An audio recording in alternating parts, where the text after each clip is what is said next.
vez nas suas mãos. Amém. Paz do Senhor, igreja. Gostaria de aproveitar que todos estão em pés. Vamos ler a palavra do Senhor e logo em seguida os irmãos já podem se assentar. Nós leremos a carta aos Hebreus. Leremos o capítulo 1 e o verso 1 ao 4.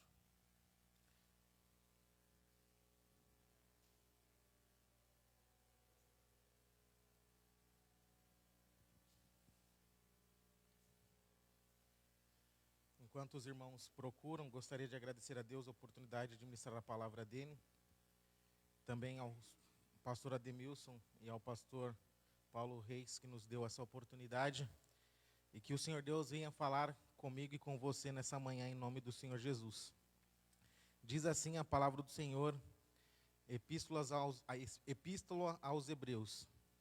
Havendo Deus antigamente falado muitas vezes e de muitas maneiras aos pais pelos profetas, a nós falou-nos nestes últimos dias pelo Filho, a quem constituiu o herdeiro de tudo, por quem fez também o mundo, o qual, sendo o resplendor da sua glória e a expressa imagem da sua pessoa, e sustentando todas as coisas pela palavra do seu poder, havendo feito por si mesmo a purificação dos nossos pecados, assentou-se à destra da majestade nas alturas, feito tanto mais excelente do que os anjos, quanto herdou mais excelente nome do que eles. Amém? Somente até aqui os irmãos podem se assentar.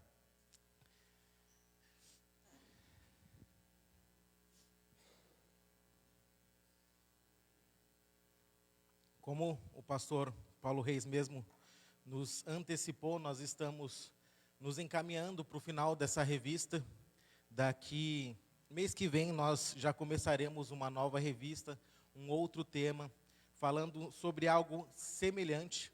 Nós agora estamos falando sobre a supremacia das Escrituras, ou sobre o fato de que é a palavra de Deus quem nos norteia as nossas vidas, quem nos direciona, quem nos capacita. E posteriormente, já dando spoiler para os irmãos, nós falaremos sobre a defesa da fé cristã a partir do mês que vem. E a aula de hoje, ela junta um pouco do conteúdo desta revista e um pouco do conteúdo da revista que nós veremos futuramente. Hoje nós falaremos um pouco sobre as epístolas do Novo Testamento, nós entenderemos um pouco sobre por que ela é tão importante, ou por que elas são tão importantes para a minha vida e para a sua vida, para a nossa fé, a fim de nos fundamentarmos na palavra do Senhor. Então, nós acabamos de ler um texto que está na Epístola aos Hebreus, apenas antecipando, até hoje nós não sabemos quem escreveu essa epístola. Sugeriram que fosse Paulo, sugeriram que fosse Clemente, mas até hoje ninguém afirma com certeza quem foi que a escreveu. E como nós falaremos sobre todas as cartas do Novo Testamento, poderíamos escolher qualquer uma delas, mas entendi que nessa epístola, nesse texto, nós poderíamos englobar não somente todas as epístolas que foram escritas no Novo Testamento, mas poderíamos fazer uma junção entre Antigo e Novo Testamento e nos aprofundarmos mais sobre a palavra de Cristo. Amém?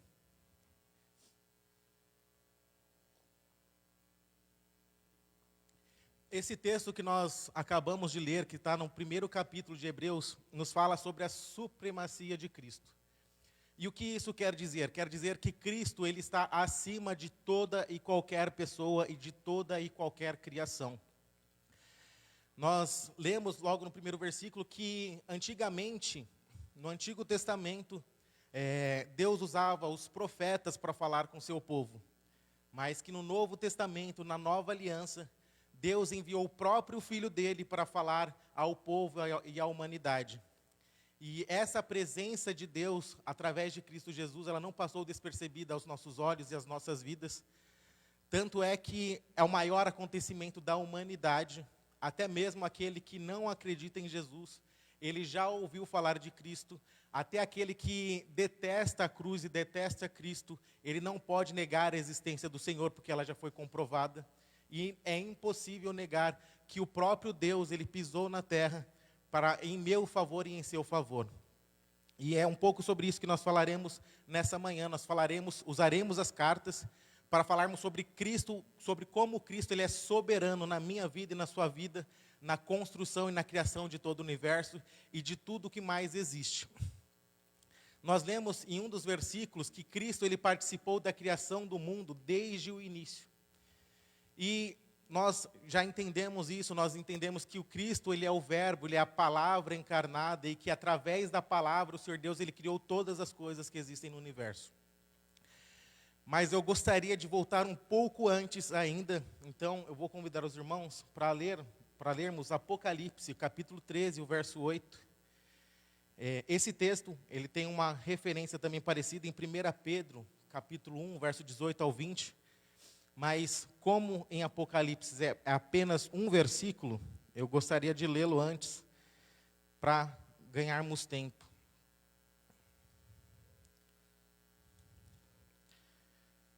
Apocalipse, capítulo de número 13, o verso 8 diz assim: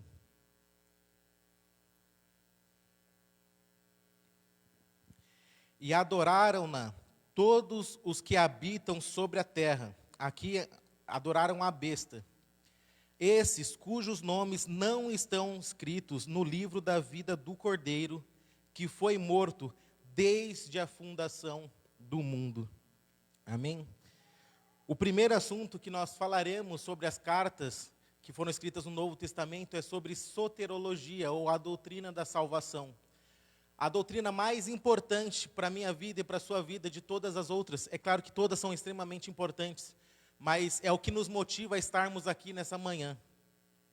O texto nos diz que Cristo ele foi morto desde a fundação do mundo, mas muitas pessoas inclusive não entendem esse conceito, porque quando nós vemos e nós voltamos para Gênesis capítulo 1, nós vemos Deus criando o universo e todas as coisas que ali existem. Nós vemos que Deus depois, em capítulo 1, verso 26, Ele cria o homem, Ele cria a mulher, e Deus coloca ambos para que cuidem do jardim do Éden, mas no capítulo 3, o homem e a mulher pecam, e a Bíblia nos diz que através desse pecado original, todo homem, toda mulher foi separado de Deus. Romanos capítulo 5, especificamente, vai dizer que por um homem entrou um pecado, e pelo pecado a morte. E depois também, Isaías 59, diz que nós fomos separados de Deus por conta do pecado do homem e da mulher. Mas muitas pessoas acreditam que Deus, quando Ele proveu um cordeiro em Gênesis 3,15, as pessoas acreditam que Deus ele teve que correr para pensar em alguma forma para conseguir salvar a minha vida e a sua vida. E esse texto que está em Apocalipse 13:8 e em 1 Pedro, do capítulo 1, do 18 ao verso 20, nos diz que Deus, por ser presciente, Ele já sabia de todas as coisas. Ele já sabia que ao criar o homem pecaria e se afastaria da presença dEle. E por ser presciente, Ele já sabia que Ele precisaria enviar um cordeiro imaculado, um cordeiro perfeito, para a remissão e salvação das nossas almas. Então, quando Deus cria o mundo, Ele já sabia que o homem pecaria, Ele já sabia que Ele precisaria prover um cordeiro. Então Ele, Deus Pai, Deus Filho e Deus Espírito Santo, na criação do universo, entre si entenderam que mesmo assim, e como diz o apóstolo Paulo em 1 João capítulo 4, verso 19, Deus nos amou primeiro. E por nos amar primeiro, Ele entendeu que mesmo pecando, seria necessário enviar um cordeiro. Então Deus, por amor a nós, Ele entendeu que Ele deveria entregar o seu Filho para a remissão do meu e do seu pecado. E posteriormente, Cristo também, de igual forma, Ele consentiu, sabendo que ao nos criar, Ele teria que vir à terra e morrer pelo meu e pelo seu pecado. Então, quando nós olhamos para Apocalipse 13:8 e olhamos para 1 João 4:19, nós vemos que Deus nos amou primeiro. E Ele formulou, Ele planejou uma forma de eu e você não somente sermos criados, mas sermos salvos em Cristo Jesus.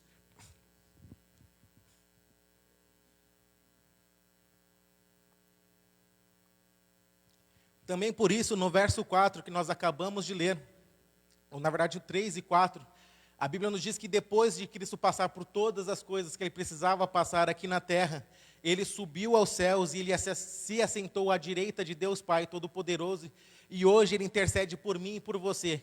Hoje o próprio Cristo, o próprio Deus que desceu em carne, Ele está sentado à direita de Deus Pai, e hoje Ele zela por mim, zela por você, Ele intercede por mim, intercede por você. E o verso 4 diz que por conta disso o nome dele foi levado acima de todo nome. E é por esse nome que todo joelho se dobrará, é sobre esse nome que todo joelho, todas as pessoas se prostrarão. Até mesmo aquele que não crê em Cristo. No fim dos tempos, no dia do Senhor, após a grande tribulação e todos os eventos do Apocalipse, até mesmo aqueles que não adoram a Cristo terão que se prostrar perante Ele e reconhecer que só Ele é Deus, que só Ele é Senhor, e que foi Ele, e por meio dEle, que eu e você somos salvos, libertos do pecado, da iniquidade e da transgressão.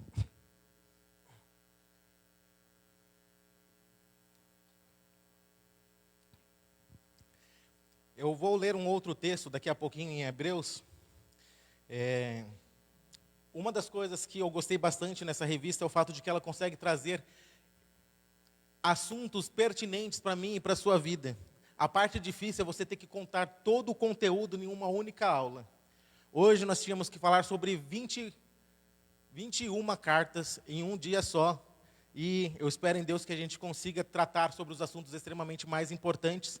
Mas eu tenho certeza, inclusive convido você para que continue lendo a palavra do Senhor na sua casa.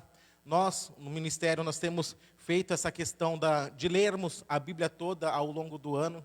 E quanto mais nós lemos a palavra do Senhor, mais nos aprofundamos, mais nos aproximamos dele. E é uma forma de nós entendermos qual é a sua boa, perfeita e agradável vontade. A Bíblia nos diz que se nós nos aproximarmos de Cristo, nós conheceremos a vontade dele. E tudo aquilo que nós pedirmos, o Senhor Deus, ele nos considerará segundo a vontade dele. Então, a melhor forma de sabermos o que Deus realmente quer é através desse momento de leitura da palavra, de comunhão da palavra, de oração. Então, convido os irmãos para que em casa também possam ler a palavra, possam orar, possam jejuar, buscando instrução do Senhor, amém? Alguns dos assuntos que nós falaremos, ou alguns dos assuntos que a palavra do Senhor cita, e eu vou tentar falar sobre eles, é sobre a doutrina da salvação, a qual nós acabamos de falar. Nós falaremos sobre a doutrina de Cristo, ou a cristologia.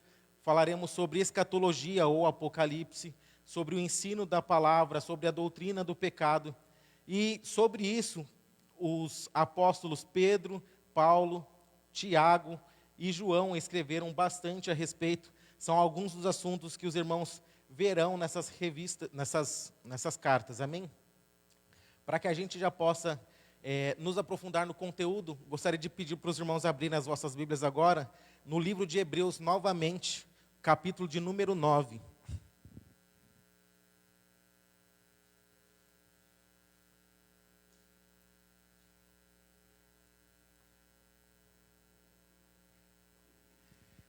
Diz assim a palavra do Senhor, carta aos Hebreus, capítulo de número 9, o verso 11. Mas, vindo Cristo, o sumo sacerdote dos bens futuros, por um maior e mais perfeito tabernáculo, não feito por mãos, isto é, não desta criação, nem por sangue de bodes e bezerros, mas por seu próprio sangue, entrou uma vez no santuário, havendo efetuada uma eterna redenção. Amém? Somente até aqui, daqui a pouco nós leremos outros textos. Como eu havia falado, o homem, então, ele peca em Gênesis 3, verso 15, e Deus dá uma condenação ao homem, à mulher e à serpente. E, por conta desse pecado, homem e mulher são retirados do jardim do Éden, são retirados da presença de Deus e perdem a comunhão com Ele. Mas nós falamos que em Gênesis 3,15, o que acontece? Deus, ele provê para mim e para você um Salvador. A Bíblia nos diz que o filho da mulher pisaria a cabeça da serpente. E através desse ato, o próprio Deus estava profetizando que Cristo um dia viria à terra. E através da sua morte e ressurreição, todos nós seríamos salvos em Cristo e nós seríamos religados ao Senhor. Daí a palavra religião, que é a ideia de religar Deus, ou melhor, o homem a Deus. A diferença do cristianismo para todas as outras demais religiões é que todas elas foram criadas com o intuito de religar o homem a Deus. O cristianismo é o único caminho, o único meio pelo qual o próprio Deus quis se religar ao homem. E para isso ele entregou aquilo que ele tinha de mais precioso, que foi Cristo Jesus na cruz do Calvário. Então quando olhamos para o Antigo Testamento, nós vemos que Deus ele estabelece uma antiga aliança, ou a antiga aliança, por meio de Moisés. E Deus manda então criar um tabernáculo, construir um tabernáculo. E através desse tabernáculo, o homem ele teria a opção ou a oportunidade de se aproximar de Deus através dos sacrifícios de animais e da entrega de alimentos e de cereais para que os seus pecados fossem perdoados.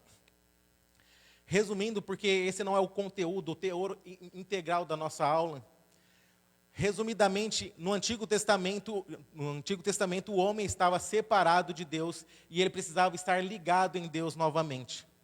Então, na antiga aliança, Deus manda Moisés construir um tabernáculo, e esse tabernáculo ele seria a forma de Deus falar com o seu povo. Então, simplificadamente, o tabernáculo era formado por 3 partes. A primeira delas, o pátio ou o átrio, onde as pessoas podiam adentrar para entregar as suas ofertas. Havia o lugar santo, onde os sacerdotes eles se lavavam e se purificavam e faziam sacrifícios. E havia também o lugar santíssimo, onde havia a arca da aliança e a presença de Deus ela era derramada naquele lugar. Acredito que 2 semanas atrás, se não me engano, na Santa Ceia, o pastor Ademilson pregou um pouco sobre isso. Então, acredito que os irmãos entendam um pouco melhor sobre o que eu estou querendo dizer. E todas as vezes que no Antigo Testamento alguém pecava contra Deus, ela precisava entregar uma oferta de sacrifício. E ele tinha que separar uma ovelha, um cordeiro. Ele tinha que ser perfeito, ou seja, não podia ter manchas, não podia ter marcas, não podia estar machucado, não podia estar ferido, não podia ser muito velho, não podia ser muito novo. E esse sacrifício ele era feito todas as vezes que as pessoas pecavam. E isso nos mostra que qualquer atitude humana para se aproximar de Deus, ela não vai resolver o nosso problema. Porque se eu pecasse 10 vezes, eu teria que sacrificar 10 vezes. E isso nos mostra que a antiga aliança nos mostrou como Deus é misericordioso, porque eu e você não podemos ser salvos pelas nossas próprias decisões e atitudes. E isso nos mostra porque Cristo é soberano, porque Cristo ele fez isso uma única vez. Cristo como Cordeiro imaculado, como o Cordeiro perfeito, ele veio até a terra, ele viveu entre nós por 33 anos e meio aproximadamente. A Bíblia fala que nele ele foi tentado, mas nele não foi achado pecado algum. Ele, como Cordeiro perfeito e imaculado, ele veio até a terra, ele cumpriu toda a lei, morreu pelos nossos pecados, e hoje eu e você podemos adentrar na presença de Deus.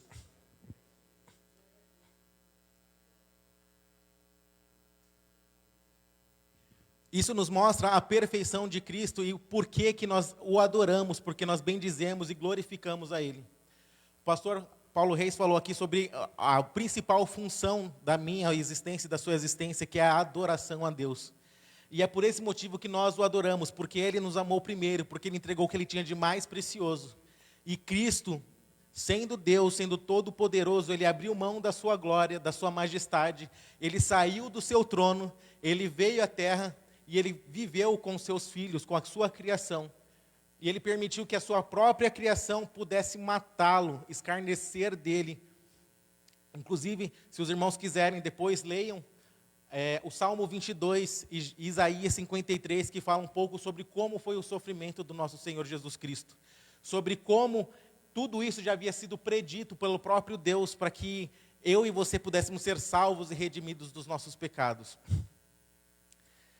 Então, nós falamos que no tabernáculo era necessário que houvesse um sacrifício.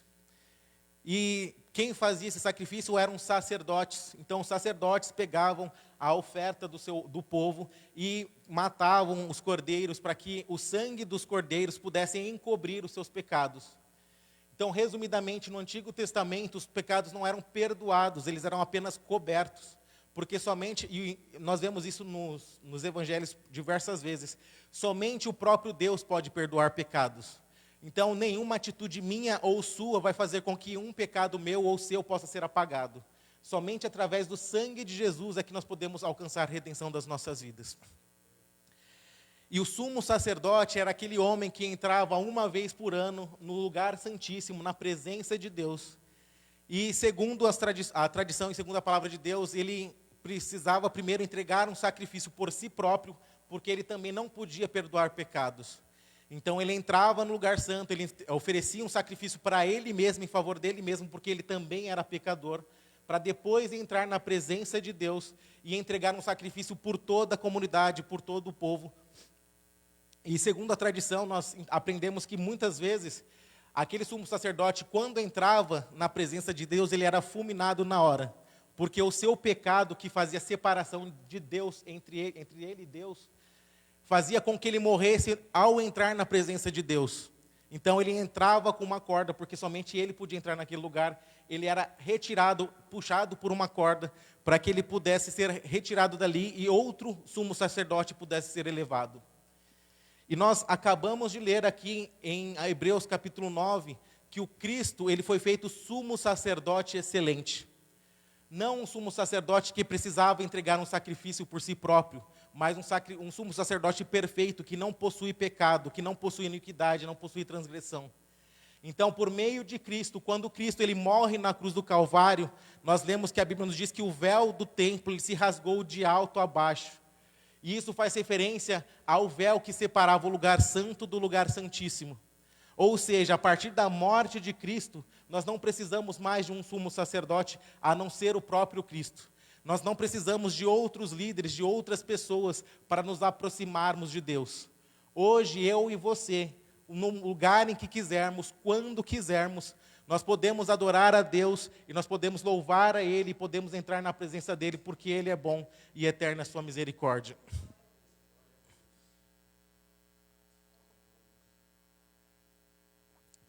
Isso nos prova que o amor de Deus é tão grande que Ele permitiu que eu e você, seres humanos falhos, pecadores, limitados, cheios de pecado, possamos entrar na presença de Deus.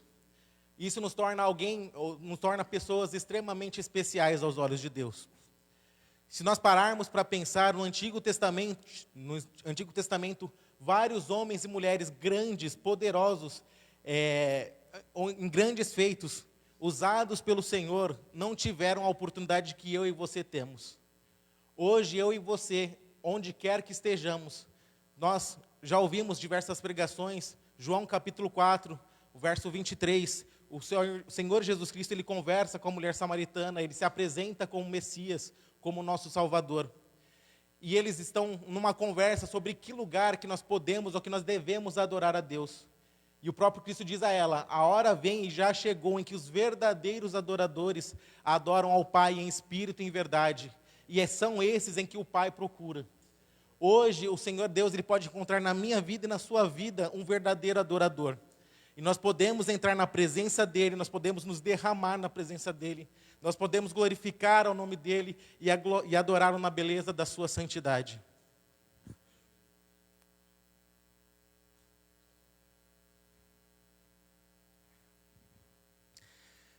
João capítulo 14, é um texto também que nós ouvimos por diversas vezes. 14, o verso 6 diz, o próprio Cristo diz, eu sou o caminho, eu sou a verdade e eu sou a vida. Ninguém vem ao Pai a não ser por mim. Esse texto, por si só, ele já é excelente, porque ele nos diz que Cristo é o caminho que nos leva à salvação. Ele é a verdade que nos liberta.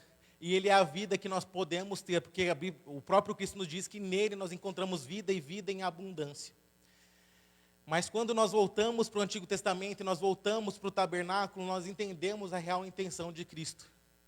Como eu disse aos irmãos, o tabernáculo era formado de 3 partes. A primeira parte, ou todas essas partes, havia uma porta, e a primeira porta era chamada de a porta do caminho. Então, a porta do caminho permitia que todas as pessoas entrassem no átrio. A porta da verdade permitia que os sacerdotes entrassem no lugar santo. E a porta da vida é a que permitia que o sumo sacerdote entrasse na presença de Deus. Quando Cristo diz isso, Ele está dizendo para mim, para vocês e para todos os judeus naquela época. Enquanto antes vocês precisavam fazer todo aquele ritual para alcançarem a sua salvação, hoje o fato de crerem em mim e de confiarem em mim e de me adorarem, já permite que vocês alcancem a Deus.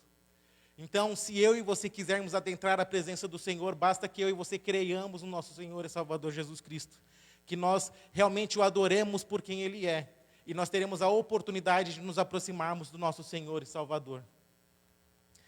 Então, quando nós lemos esse texto aos Hebreus, nós entendemos que Cristo, Ele é o plano perfeito de Deus. Ele é o caminho pelo qual toda pessoa que quer ser salva precisa passar. Não existe outra forma, não existe outro meio de alcançarmos a salvação. Na teologia, nós aprendemos que existe a revelação geral e a revelação especial de Deus. O mundo, por exemplo, pode conhecer Deus pela sua revelação geral, pela sua criação, por tudo que existe no universo. Porque a Bíblia nos diz que toda a terra e toda a criação glorificam a Deus. Mas saber disso apenas não salva a minha alma e a sua alma. A única forma de sermos salvos é crendo que Cristo, Ele, como Senhor e Deus, Ele morreu pelo meu e pelo seu pecado. E, inclusive, essa era uma das brigas e lutas que os apóstolos, principalmente o apóstolo João, tentam defender nas suas cartas. Porque existiam pessoas que tentavam diminuir a grandeza e a glória de Deus. Muitas pessoas tentavam dizer que Cristo não era Deus, muitas pessoas diziam que o próprio Cristo não era encarnado, mas que Ele era um Espírito. Tanto é que essas doutrinas, essas heresias, elas chegaram até os dias de hoje. Existem pessoas que dizem que Cristo não é Deus, ou que Cristo não é o Filho de Deus, ou que Cristo não era 100% homem e nem 100% Deus. O fato é que a palavra de Deus, ela nos sustenta essa verdade, que Cristo é Deus, Ele estava com Deus na criação, Ele participou em toda a criação do universo, Ele veio à terra como homem, Ele viveu como homem, mas também viveu como Deus. Ele passou por todas as aflições que nós passamos, e através de toda a sua vida, de toda a sua trajetória, Ele pôde alcançar a minha e a sua salvação.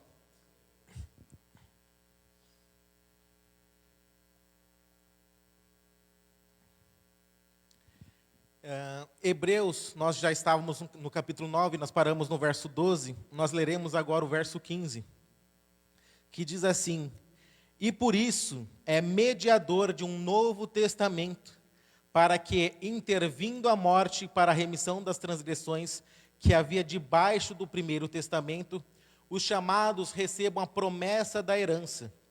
Porque onde há testamento, é necessário que recebam a promessa da herança.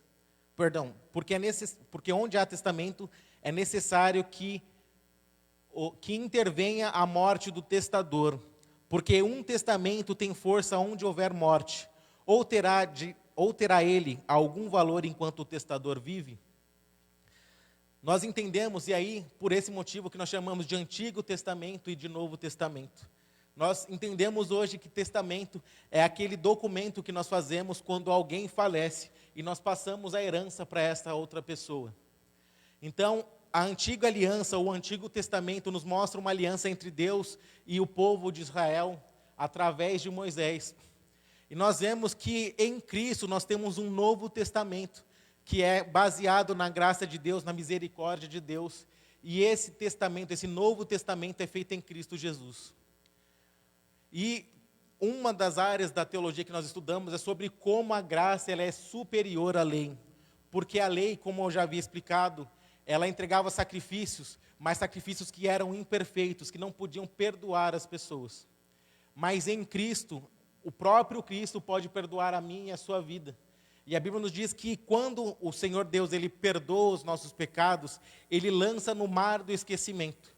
Ou seja, quando eu e você pecamos e nos arrependemos de todo o nosso coração, o próprio Deus ele apaga o nosso pecado, a nossa iniquidade, e Ele simplesmente ignora tudo aquilo que se passou, porque Ele, por nos amar, Ele justifica a mim e a você para que possamos ser salvos e adotados por meio de Cristo Jesus.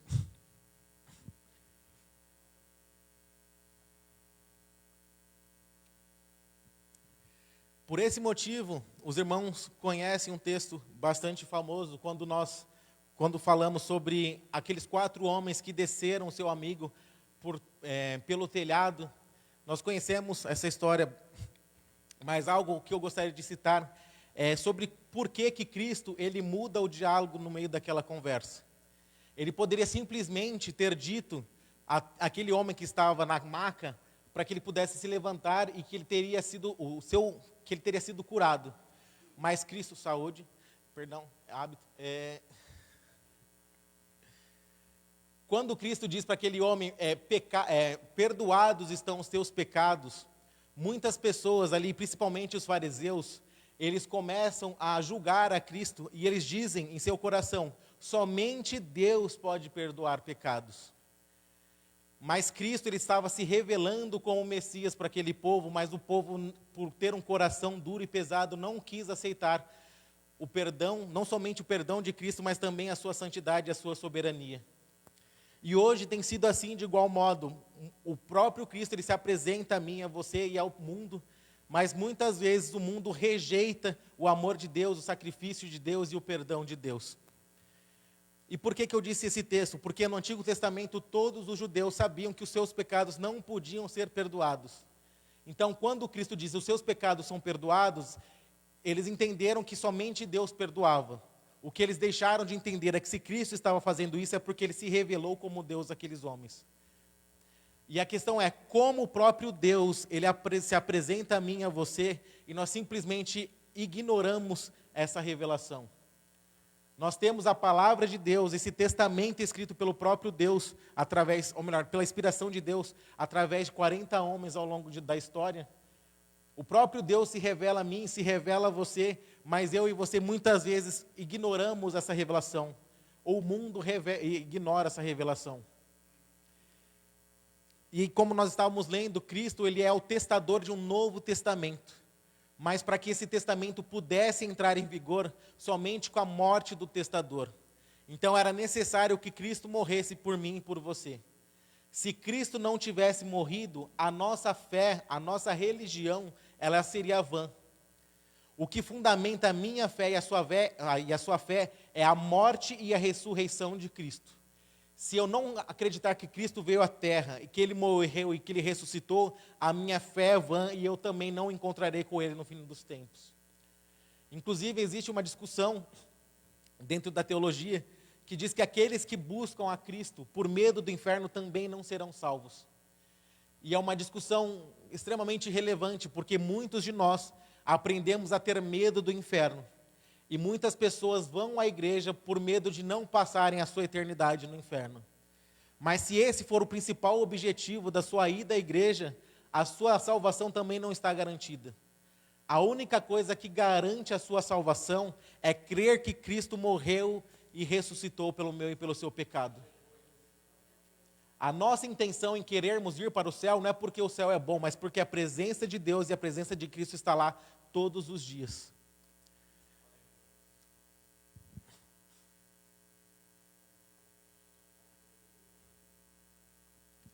Então, dentro desse contexto que nós acabamos de ler, nós falamos um pouco sobre a doutrina da salvação. E entre ela, nós falamos sobre algumas coisas importantes. Nós já falamos aqui sobre a conversão, ou seja, eu e você precisamos aceitar a Cristo como Senhor e Salvador das nossas vidas para sermos salvos. Nós precisamos nos arrepender dos nossos pecados, porque se nós não nos arrependermos, quer dizer que nós não nascemos de novo. E aí nós temos um dos diálogos mais lindos e mais bonitos da palavra de Deus, que é João capítulo 3, a conversa de Jesus com Nicodemos, em que Jesus explica para Nicodemos que somente nascendo de novo da água e do Espírito é que eu e você podemos ser salvos e alcançarmos a nossa salvação. Somente passando pelo batismo, somente entendendo que Cristo é o nosso Senhor e Rei, e que Deus ele fez todas essas coisas por nosso amor, é que nós alcançamos a salvação. O próprio apóstolo Paulo, na carta aos Romanos, ele nos diz que nós só alcançamos todas essas coisas por meio da fé. Então, é somente crendo que Cristo fez todas essas coisas que eu e você podemos ser salvos. Não porque somos bons, não porque somos merecedores, não porque temos cargo ou porque somos bonzinhos. Inclusive, o apóstolo Tiago ele diz que sem fé, o apóstolo Paulo diz que sem fé é impossível agradar a Deus. Mas o apóstolo Paulo diz que ele mostrará a fé dele por meio das suas obras. E ele diz o seguinte, que se eu e você colocarmos a nossa vida no altar, ouvirmos a palavra de Deus e a colocarmos em prática, nós faremos a vontade dele e aí nós mostraremos a nossa fé por meio das nossas obras. E aqui algumas questões importantes. Nós, cristãos, por exemplo, usamos o texto de Romanos para justificarmos por que não fazemos a vontade de Deus. E o que é irônico? Nós dizemos, como nós somos salvos pela fé, então eu não preciso fazer caridade. E eu não preciso ajudar as pessoas porque eu sou salvo pela minha fé. Mas o apóstolo Tiago diz o seguinte: se você diz realmente acreditar em Deus, você vai colocar a palavra dele em prática. E a palavra de Deus é: cuide dos órfãos, cuide das viúvas, cuide dos necessitados, ame ao seu próximo, ame o seu amigo e ame também o seu inimigo. Ame todas as pessoas que estão ao seu redor e cuide delas e sirva-as para que elas possam também se achegar a Deus. Então, se nós, crentes, crendo que somos bons ou que já alcançamos um patamar em que já temos comunhão e intimidade com Deus, a Bíblia nos diz que aquele que está bem, cuide do outro, daquele que está mal, para que ele possa também, da mesma forma, alcançar a salvação. Então, por meio disso, nós também passamos pelo perdão dos nossos pecados, que nós já falamos aqui também, e nós somos reconciliados em Deus por meio de Cristo. A ideia de religar que eu havia dito para os irmãos. Então, através de Cristo, eu e você somos reconciliados. Então, o pecado de Adão e Eva, aquele que nos afastou de Deus, através da morte de Cristo, eu e você, nos permitiu que eu e você nos achegássemos a Deus novamente. E aí nós temos um texto extremamente conhecido também, que é sobre a parábola do filho pródigo, em que o filho, ele viveu desordenadamente ao longo da sua vida, e depois de ter percebido que ele gastou toda a riqueza do seu pai, ele percebe que ele precisa estar na presença do seu pai novamente. Acredito que o pastor Ademos também pregou sobre isso recentemente. O curioso desse texto é perceber que quando o filho, ele percebe que pecou e que ele precisa voltar atrás, a presença do pai já de braços abertos, esperando o filho chegar. A Bíblia nos diz que o pai, ele já estava a pé, em frente à porta da sua casa, e que ele correu até o seu filho para abraçá-lo. Isso nos mostra como o amor de Deus, ele atinge a minha e a sua vida. Porque, independentemente do pecado que eu ou você tenhamos cometido, o próprio Deus, ele já está disposto a nos perdoar. Ele já está disposto a abraçar a mim e a você novamente, independentemente do meu e do seu pecado. Basta que eu e você realmente nos arrependamos dele, e nós podemos ser reconciliados com Cristo Jesus, ou melhor, com Deus, por meio de Cristo Jesus. Então, essa reconciliação é que nos dá a redenção, e eu gostaria agora de falar sobre a adoção que Deus tem para a minha vida e para a sua vida. E aí, algo pertinente, algo que é importante lermos a palavra de Deus, mas também entendermos um pouco da história. O apóstolo Paulo, ele fala sobre adoção no livro de Romanos. E dentro da cultura romana, naquele período, existia algo que hoje em dia nós não valorizamos. Nós entendemos que adotar alguém é tomar para si o cuidado de uma criança, de uma pessoa. Nós entendemos na cultura brasileira que a adoção é sempre a última forma, o último caso, a última circunstância. Muitas pessoas só pensam em adoção quando percebem que não podem ter mais filho, e aí elas pensam em adotar alguém. Mas dentro da cultura romana, o que acontecia era o seguinte: eles tinham um pátio onde eles podiam deixar as crianças que eles não gostariam de ter. Então, se um pai não quisesse ter o seu filho, ele deixava nesse pátio e aquela criança era ignorada e abandonada. Mas se alguém quisesse adotar aquela criança, ele iria até aquele lugar, ele tomava aquela criança para si, e ao fazer isso, ele demonstrava para o mundo todo que aquela era uma decisão dele. E essa decisão, ela não podia ser voltada atrás. E o que eu quero dizer com isso é o seguinte: naquela época, na cultura romana, a pessoa que não quisesse ter o seu filho legítimo perdia toda a sua autoridade e perdia o seu testamento e perdia a sua herança. Mas aquela criança que era adotada pelos romanos, ela tinha direito a todos os bens, ao testamento e à herança. Então, quando Paulo escreve isso aos romanos, o que ele está dizendo é o seguinte: eu e você fomos adotados por Deus. Deus, ele não vai se arrepender de ter adotado a mim e a você. E não somente isso, através da redenção de Cristo, eu e você somos adotados por Deus, e nós somos co-herdeiros com Cristo e herdeiros de Deus. Isso quer dizer que mesmo sendo falhos e pecadores, mesmo sendo limitados, mesmo sendo homens que não merecemos a salvação, através de Cristo, O próprio Deus, Ele resgatou a minha vida e a sua vida. E Ele nos permite, não somente aqui na terra, nos assentarmos entre príncipes e reis, mas Ele permite que eu e você moremos com Ele na glória, assentemos com Ele na mesa, e que Ele mesmo, segundo o Apocalipse, Ele mesmo vai servir a mim e a você, como filhos e filhas do Senhor. Então, você, principalmente aquele que não teve pai, ou aquele que foi adotado, se sente muitas vezes abandonado, aflito e rejeitado. Mas a palavra de Deus nos diz que o próprio Deus, Ele não nos rejeitou. Ele nos amou primeiro, Ele resgatou a mim e resgatou a você.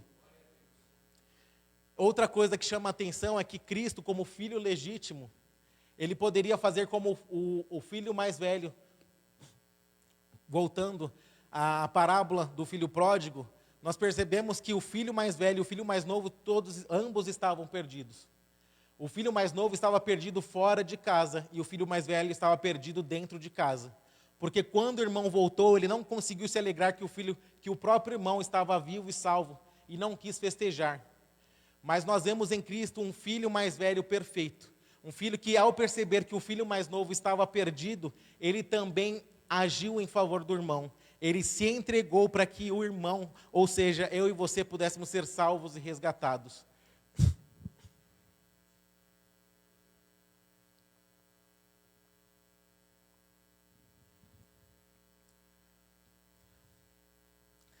Verso 22. E quase todas as coisas, segundo a lei, se purificam com sangue, e sem derramamento de sangue não há remissão de pecados. Ou seja, nós já falamos que Cristo precisava morrer e que o seu sangue precisava ser vertido na cruz do Calvário. Verso 27.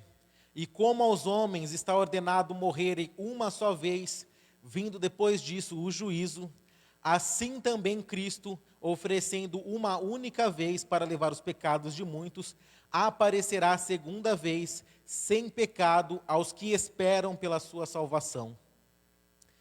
Nesse texto, nós aprendemos também algumas coisas extremamente importantes, inclusive ensinamentos que contestam um pensamento de uma determinada religião, que eu não citarei o nome. Mas o fato é que, segundo a palavra de Deus, o texto que nós acabamos de ler, ao homem está ordenado a morrer uma única vez, vindo depois disso o juízo. Isso nos prova que a ideia de reencarnação, ela não existe. A ideia de que eu vou morrer em um outro dia, em um outro tempo, em uma outra era, eu renascerei de novo no corpo de uma outra pessoa e terei uma nova vida, e aí eu vou pagar pelos meus pecados nessa própria vida.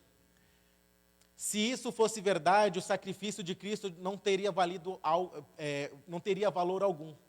Se eu pudesse reencarnar diversas vezes para pagar pelo meu pecado, para que eu pudesse alcançar a salvação, qual o propósito do próprio Deus ter descido do céu e morrido pelo meu e pelo seu pecado?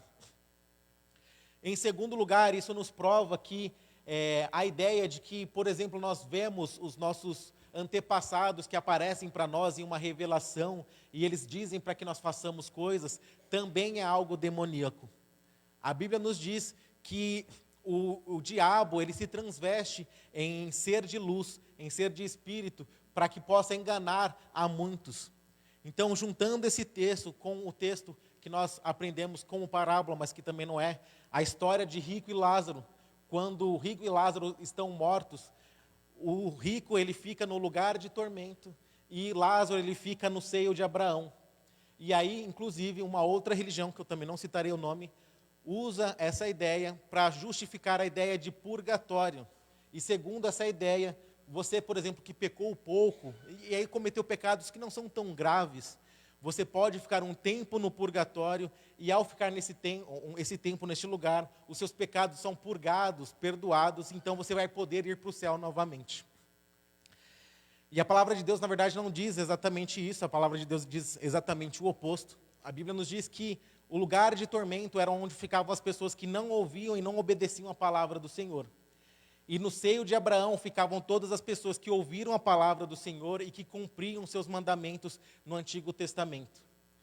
Então, todas aquelas pessoas que tinham seus pecados encobertos pelos sacrifícios ficavam no seio de Abraão, esperando que o próprio Cristo viesse para resgatá-las. E aí a Bíblia diz agora, não lembro se não me engano, em Efésios, que quando Cristo morreu, ele ficou por 3 dias, e muitas pessoas perguntam o que Cristo fez nesses 3 dias. E a Bíblia nos diz que Cristo ele desceu às profundezas da terra e ele pregou ao povo que estava cativo e levou consigo para si o cativeiro, e ele esvaziou aquele cativeiro. E esse texto nos ensina que, através dessa atitude de Cristo, ele foi até o seio de Abraão e ao lugar de tormento. Ele pregou a palavra, ele pregou a si próprio para todos aqueles que não aceitaram a ele como Salvador no Antigo Testamento.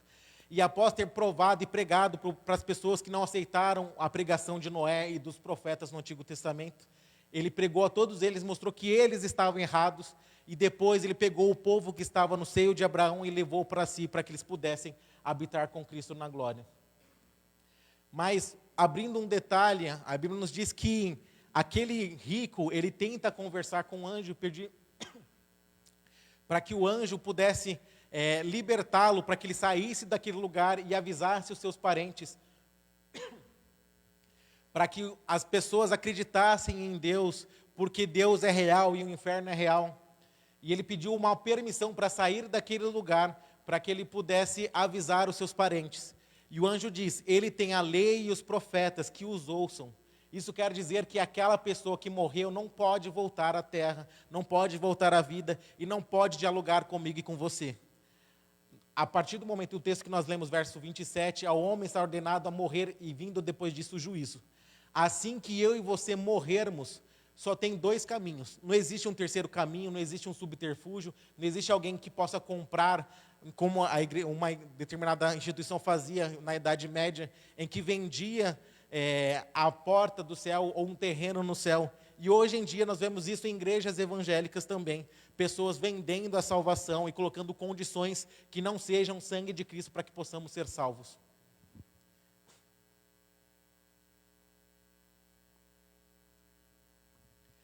Então isso nos prova e nos mostra que, por meio da palavra, só existe um caminho, que é o próprio Cristo Jesus. Somente crendo em Cristo é que eu e você podemos alcançar a nossa salvação, a nossa real salvação. Não existem meios humanos, não existem formas, não existem rituais. A única forma de alcançarmos a minha e a sua salvação é por meio de Cristo Jesus. É crendo que Ele, como Deus, Ele veio como homem encarnado, Ele passou por todas as dores, por todas as aflições. Ele foi cuspido, escarrado, humilhado, torcido, de diversas formas. Ele foi perseguido pela sua própria criação. E aqui uma reflexão para que a gente possa entender um pouco mais disso. Muitas vezes, dentro da nossa casa, dentro do nosso lar, nós não aceitamos ofensas dos pais, dos filhos, das irmãs, dos parentes ou de qualquer outra pessoa. Porque na nossa cabeça, na nossa cultura, isso é inadmissível, e realmente é. Nós devemos estar em comunhão, em intimidade, em comunidade. Nós precisamos amar uns aos outros, perdoar uns aos outros e ter compaixão uns com os outros. Mas a reflexão que eu gostaria de trazer é: imagine se você criou todas as coisas, se você criou todos os seres, que poderiam simplesmente não existir. E esse ser que você criou, ele bate na sua cara, ele te humilha, ele cospe em você. Foi isso que o próprio Deus passou por mim e por você. Porque ele sabia que todas essas coisas aconteceriam, e ele mesmo disse que era necessário que tudo isso acontecesse. Quando nós olhamos para a face de Cristo, quando nós entendemos um pouco sobre o que Cristo realmente fez, nós entendemos o amor que Deus tem por mim e por vocês. Nós já vimos um filme que foi lançado há anos atrás, mas que continua fazendo uma grande diferença na minha vida e na sua vida, que é o filme A Paixão de Cristo. Nos mostra um pouco da dor que o próprio Cristo passou pelo meu e pelo seu pecado. A Bíblia nos diz, lá em Isaías 53, que Ele tomou sobre si todas as nossas dores, todas as nossas iniquidades e toda a nossa transgressão. A Bíblia nos diz que o pecado, o sacrifício que nos traz a paz estava sobre Ele. E pelas suas pisaduras nós fomos sarados. Existem teólogos que dizem que aquilo que nós vimos naquele filme não é uma porção de tudo aquilo que Cristo passou. E, segundo uma teologia, não vou afirmar que seja verdade, dizem que a principal dor que Cristo sentiu não foi essa, apesar de ter sido muito dolorosa, mas foi o fato de ter se separado do próprio Pai quando ele estava na cruz do Calvário. Esse pensamento diz que, como Deus ele odeia o pecado, quando Cristo estava na cruz do Calvário, todo o pecado estava sobre ele.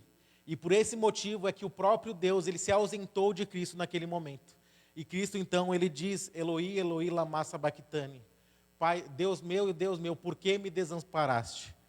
Porque naquele momento foi um momento em que, como ele estava cheio do pecado de toda a humanidade, o próprio Deus desejou não estar naquele lugar. Não vou afirmar que isso é uma teologia, nunca me aprofundei nisso, mas gostei da reflexão e gostaria de trazer para que os irmãos pensassem a respeito. O fato é que esse amor que Deus tem por mim e por você, que está na carta de João, nos mostra que Deus ele foi até as últimas consequências para que eu e você pudéssemos ser salvos. O próprio Deus, ele se esforçou e se dedicou para que pudéssemos estar aqui nessa manhã, para que pudéssemos louvar a Ele e glorificar o nome dEle. Foi através desse amor, através dessa misericórdia, que o Senhor Deus fez para que eu e você pudéssemos ter vida e vida em abundância. Foi através desse amor que o Senhor Deus resgatou a mim e a você, aos nossos familiares, aos nossos parentes, aos nossos amigos. Mas aqui também uma advertência, porque Ele morreu por nós, mas também morreu por todos aqueles que estão no mundo lá fora. Mas essas pessoas que estão no mundo ainda não conheceram esse amor. E aí, gostaria de convidar, vou ler aqui, vou só citar para os irmãos. Eita. Nós já falamos que a fé sem obras é morta. E o apóstolo Tiago também diz que nós devemos ser praticantes e não apenas ouvintes da palavra do Senhor. Isso nos mostra que eu e você temos uma obrigação com Deus. Quando nós olhamos, por exemplo, Mateus capítulo 28, os versos 19 e 20, quando nós olhamos Marcos 16, 15 e 16, a Bíblia nos diz que eu e você temos um chamamento, nós temos uma ordenança. Nós todos somos comissionados a pregarmos o Evangelho a toda criatura, para que todo aquele que nele crê não pereça, mas tenha vida eterna. Então esse amor que resgatou a minha vida, resgatou a sua vida, pode resgatar a vida de outras pessoas também. Mas o Senhor Deus, Ele quer usar a minha vida e quer usar a sua vida. O apóstolo Paulo diz em uma das suas cartas: como ouvirão se não há quem pregue? E é necessário então que eu e você, que já conhecemos a Cristo e conhecemos esse caminho, essa palavra, nós possamos ser instrumentos vivos de Deus. O Senhor Deus precisa usar a minha vida e a sua vida para alcançar a vida daqueles que ainda não o conhecem. Existe um teólogo antigo que diz que nós devemos pregar o tempo todo e, quando necessário, nós deveríamos usar palavras. Isso quer dizer que a minha vida e a sua vida deve ser uma eterna pregação. O apóstolo Paulo, aos Romanos, capítulo 12, ele diz que nós não devemos nos conformar com esse mundo, mas nós devemos nos renovar por meio da nossa fé. E ele diz ainda que eu e você precisamos fazer a diferença onde quer que nós estejamos. A nossa vida precisa ser um eterno louvor e uma eterna adoração, como o pastor Paulo já disse aqui. O problema e a confusão que nós temos é que nós achamos que o lugar de adorarmos a Deus é no púlpito ou na igreja, nos momentos de culto. Mas o apóstolo Paulo diz que nós devemos apresentar os nossos corpos como templos vivos e adorações vivas ao Senhor. Quer dizer que não importa o lugar onde eu e você estejamos, nós podemos adorar a Deus. E adorar a Deus não é somente cantar, não é somente cantar louvores. Eu adoro a Deus quando eu obedeço a sua palavra. Eu adoro a Deus quando eu sirvo ao meu irmão. Eu adoro a Deus quando eu alimento o meu irmão, quando eu dou água, quando eu dou comida a ele. Eu sirvo ao meu irmão quando eu falo para ele da palavra do Senhor, quando eu empresto o meu ombro para ele chorar, quando eu apresento para ele o maior amor do mundo. Então, isso é adoração a Deus, é adorar a Ele em espírito e em verdade. É orar em qualquer lugar, é interceder em qualquer lugar, é servir em qualquer lugar. Nós pensamos só que missionários são somente aqueles que vão para a África ou vão para um determinado lugar para pregar a palavra do Senhor. mas a missão de pregar o evangelho é de todos nós. Marcos, se os irmãos lerem, dependendo da tradução, a Bíblia diz: enquanto estiver indo, preguem o evangelho. Isso quer dizer que quando você estiver no seu trabalho, você pode pregar sobre Cristo. Você não precisa parar o seu momento de trabalho para pregar, mas a sua vida pode ser uma pregação. Quando as pessoas perceberem que você não está sentando à roda dos escarnecedores, quando as pessoas perceberem que você não está perseguindo ninguém, maltratando ninguém, mas está servindo, cuidando, ajudando a comunidade, as pessoas perceberão que Cristo faz parte da sua vida. E aí um texto que eu gosto muito, que está em Atos, capítulo 2, o verso 47, diz que o próprio Deus acrescenta as pessoas que são salvas. E isso só acontece por quê? Porque os irmãos e irmãs, o verso 42 diz, eles colocaram em prática tudo o que eles aprenderam com os apóstolos. Por que nós temos uma EBD na igreja? É para enchermos a igreja, é para termos mais um culto? Não, é porque nós entendemos que a palavra de Deus, ela é viva e eficaz, mais penetrante do que espada alguma de dois gumes. E ela penetra entre a divisão da alma, do espírito, está apta a discernir pensamentos e corações do coração humano. Ou seja, estarmos aqui nos compromete a não somente conhecermos a Deus, mas a fazermos a diferença no mundo. O próprio Cristo diz, Mateus capítulo 5, o verso 13, que nós somos sal da terra e nós somos luz do mundo. E ele diz que nós não devemos colocar a candeia embaixo da cama, mas sim no velador, para que todas as pessoas possam ver. Isso quer dizer que eu e você precisamos deixar em evidência que a palavra de Deus, ela alcançou a minha e a sua vida. Que nós fomos transformados, que nós fomos cheios do poder e da autoridade de Deus.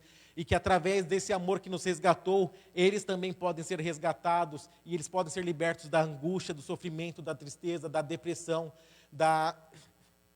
do estresse, da angústia do dia a dia. Cristo, ele é tudo em todos, como a palavra diz, então ele pode sim resolver o meu e o seu problema, mas é necessário que eu e você creiamos nisso, é necessário que eu e você preguemos sobre isso. Cristo, ele conta comigo e com você não porque precisa. Inclusive, nós temos relatos ao longo da história, principalmente nos dias atuais, que o próprio Cristo, ele tem aparecido a homens e mulheres ao redor do mundo, ele tem se revelado e ele mesmo tem ganhado almas para si. Então, Cristo não precisa necessariamente de mim, de você, mas por amor a nós, ele permitiu que eu e você pertencêssemos a esse reino. Mateus capítulo 4, verso 17, Cristo ele começa a pregar, ele diz, arrependei-vos, porque é chegado o reino dos céus. E com isso nós temos dois segredos. O primeiro, que para alcançarmos o reino dos céus é necessário que eu e você nos arrependamos.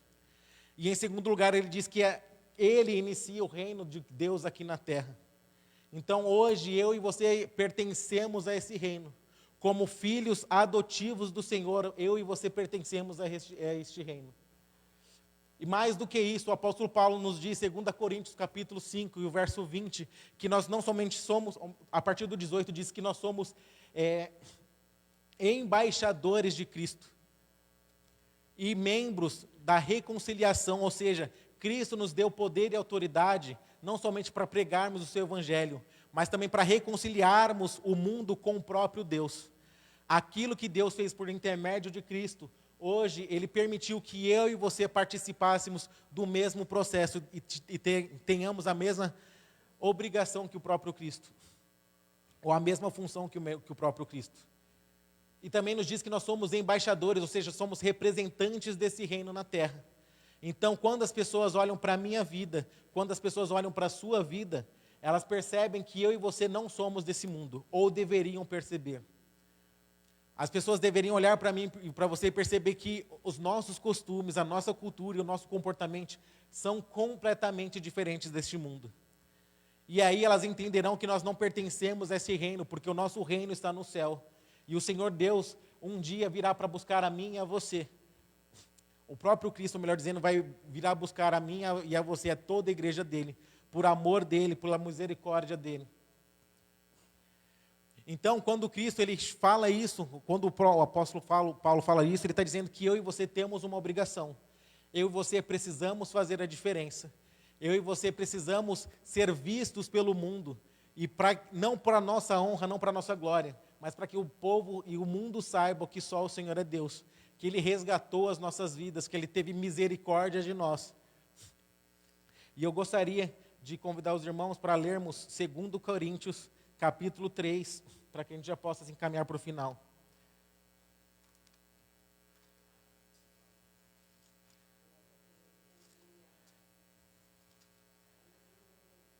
Segunda carta de Paulo aos Coríntios, capítulo de número 3, verso 2 diz: Vós sois a nossa carta, escrita em nossos corações, conhecida e lida por todos os homens, porque já é manifesto que vós sois a carta de Cristo, ministrada por nós e escrita, não com tinta, mas com o Espírito do Deus vivo, não em tábuas de pedra, mas nas tábuas de carne do nosso coração. Verso 6, o qual nos fez capazes também de sermos ministros de um novo testamento, não da letra, mas do Espírito, porque a letra mata e o Espírito vivifica. Toda essa aula foi para falar sobre as cartas de Deus, escritas no Novo Testamento. E nós falamos sobre algumas delas, e eu deixei para falar da mais importante agora. Segundo Paulo, eu e vocês somos a carta de Deus, escritas para o mundo.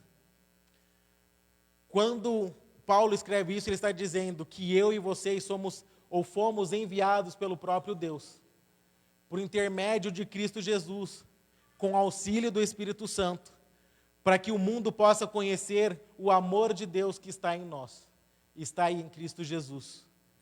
Esse amor foi escrito na minha vida e na sua vida, quando eu e você aceitamos a Cristo como Senhor e Salvador. Esse amor nos resgatou, nos redimiu, nos perdoou de todo o pecado, de toda iniquidade, de toda a transgressão. Esse amor é o que foi capaz de salvar o mundo de todo o pecado.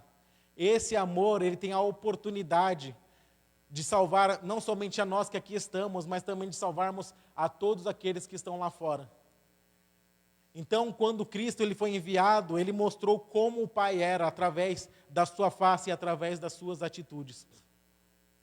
E o próprio Cristo diz no capítulo 14, se não me engano, que eu e você poderíamos fazer coisas muito maiores do que ele, porque ele estaria junto com o Pai intercedendo por mim e por vocês. Então, hoje, eu e vocês, como cartas vivas de Deus, temos a obrigação de mostrarmos ao mundo o amor que Ele tem por nós. A bondade, a misericórdia, a mansidão, a temperança, o domínio próprio e todos os demais, ou as demais características do fruto do Espírito de Deus. O Senhor Deus, Ele nos instruiu, Ele nos direcionou, Ele nos capacitou. Ele nos deu a palavra dEle para que pudéssemos conhecê-lo. Ele entregou o Filho para que pudéssemos ser redimidos e perdoados dos nossos pecados. E Ele entregou o Espírito Santo dEle para capacitar a mim e a você. Hoje nós podemos ter o fruto do Espírito, nós podemos ser capacitados, cheios do seu poder e da sua autoridade. Nós podemos ser batizados com o Espírito Santo de Deus. Nós podemos ser revestidos de poder, para que a palavra dEle seja pregada em tempo e em fora de tempo. Para que os corações humanos se prostrem ao Senhor Jesus Cristo.